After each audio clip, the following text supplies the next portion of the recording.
السلام عليكم يا اخواني. هلا السلام عليكم ناس. وعليكم السلام السلام عليكم.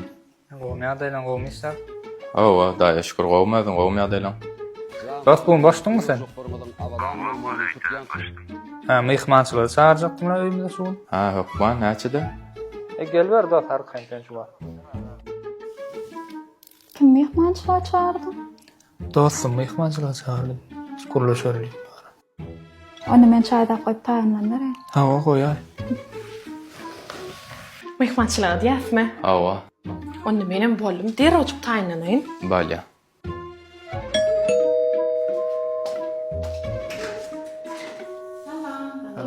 Gel geçin. Gel lan. Qawmy das. Ha. Ýerek gelaydyk gümrüýem ne dersidim? Oňarpsın gel geç. Ha o gelinim Aýbölek.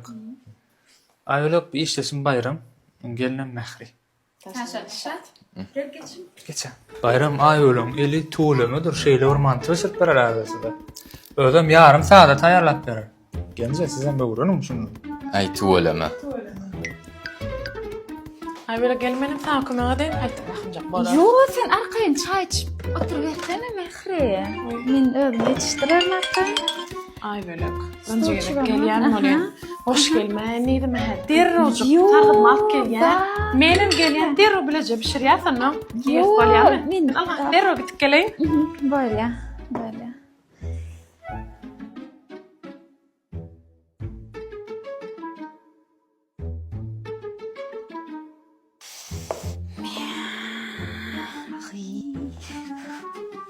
İcemin gerek yeri de.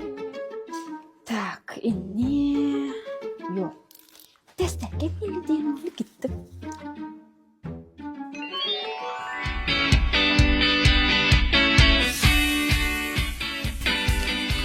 Ağaydı ay böyle tuğlama sargıdım gön 10 minutta getirdiler. Ha bakımca işte Oldu. yani. De. 10 minut vallahi gidin mi edip yetiştim bu ikarılıkta. Ya bilýän şu bana tuğla. hocuna kıbır 5 minutlyk işlerim bular. Ne yapayım bilýän. Çay hiç kahve getirdim. Boldu. Her sen der uçman tingmişir mene bana çıkıyor kan yatıştırayın.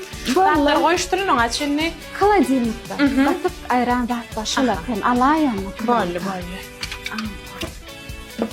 Ağa tuğlama der ucuga diyana kanin. Ha, vaten.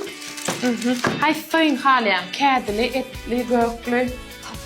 Mantı bolsa bolli. Esas bir çor olsun mantı olsa öyle.